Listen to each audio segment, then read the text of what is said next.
అందరికీ నమస్కారం. ఈరోజు మనమొక చిన్న గ్రామంలో ఆ చినుకుల చప్పుళ్ల మధ్య మొదలైన ఓ అందమైన ప్రేమకథలోకి వెళ్ళిపోదాం.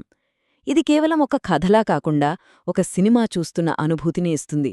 ఎందుకంటే కొన్నిసార్లు చాలా సాధారణంగా జరిగే సంఘటనల్లోనే అద్భుతమైన కథలు దాగి ఉంటాయి. అలాంటి ఒక కథే ఈ వర్షం యొక్క బహుమతి. మన కథకు మూలం, పునాది అన్నీ ఈ మూడు మాటలే. ఒక వర్షం ఇద్దరినీ కలిపిన ఒక గొడుగు, అలా వాళ్ల మధ్య చిగురించిన ఒక ప్రేమకథ. వినడానికి ఎంత సింపుల్గా ఉందో కదా, కాని ఈ సింప్లిసిటీలోనే అసలైన అందం దాగి ఉంది. సరే, ఇంక కథలోకి వెళ్ళిపోదామా? ముందుగా మన కథలో ముఖ్యమైన పాత్రలెవరో చూద్దాం. పదండి, వాళ్ల ప్రపంచంలోకి ఒక అడుగు వేద్దాం. చూశారుగా, మన కథలోని రెండు ముఖ్య పాత్రలు వీళ్లే. ఒకరు ఆకాష్, చాలా సైలెంట్, తనలో తాను బ్రతికే రకం. మరొకరు నిఖిత, ఫుల్ ఎనర్జీతో చలాకీగా అందరినీ పలకరిస్తుంది. అంటే కంప్లీట్ ఆపోజిట్ క్యారెక్టర్స్ అన్నమాట. ఇలాంటి ఇద్దరూ కలిస్తే ఆ కథ ఎలా ఉంటుందో ఊహించుకోండి. ఇప్పుడు కథలో చాలా కీలకమైన ఘట్టం. అసలు వీళ్ళిద్దరూ ఎలా కలిశారు, ఆ మొదటి చూపు ఎలా జరిగిందో, ఆ సీనేంటో చూద్దాం. ఒక్కసారి ఊహించుకోటానికి ప్రయత్నించండి. ఒక అందమైన పల్లెటూరు. సాయంత్రమవుతోంది. ఆకాశమంతా నల్లటి మబ్బులు, గాలిలో ఆ మట్టి వాసన, అప్పుడే చిటపటమంతు మొదలైన వర్షం. అద్భుతంగా ఉంది కదూ?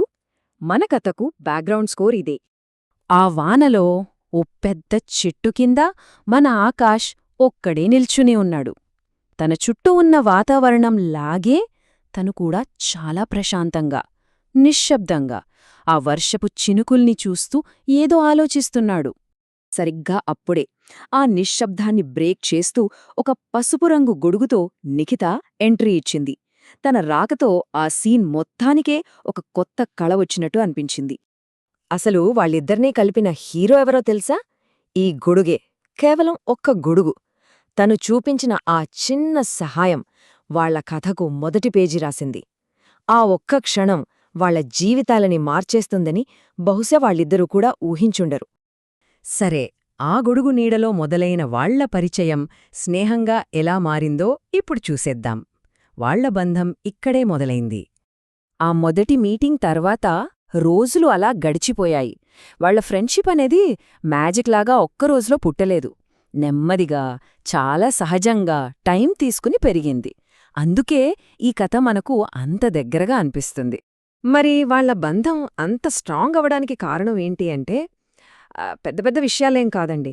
కలిసి చదువుకోవడం, ఒకరికొకరు సాయం చేసుకోవడం, చిన్న చిన్న జోక్స్కి గట్టిగా నవ్వుకోవడం, ఇంకా ముఖ్యంగా మాటల్లో చెప్పకుండానే ఒకరి ఫీలింగ్స్ ఒకరు అర్థం చేసుకోవడం.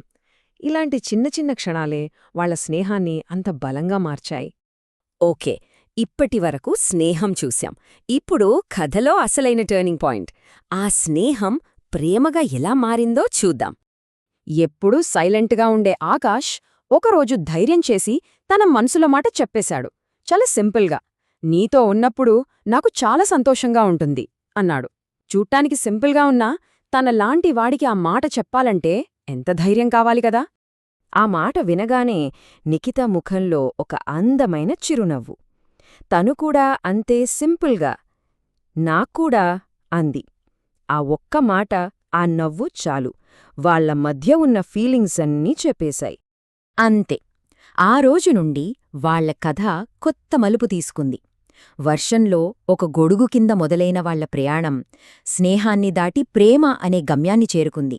సింపుల్గా మొదలై ఎంత అందంగా ముగిసింది కదా. మొత్తానికి ఈ కథ మనకు ఒక ప్రశ్నని మిగిల్చింది. మనం ఎప్పుడో అనుకోకుండా చేసే ఒక చిన్న సహాయం, మనం చూపించే కొద్దిపాటి దయ, అది ఒకరి జీవితాన్ని ఎంతలా మార్చగలదు. ఒక్కోసారి మనం ఊహించిన దానికంటే చాలా పెద్ద మార్పు తీసుకురాగలదేమో కదా.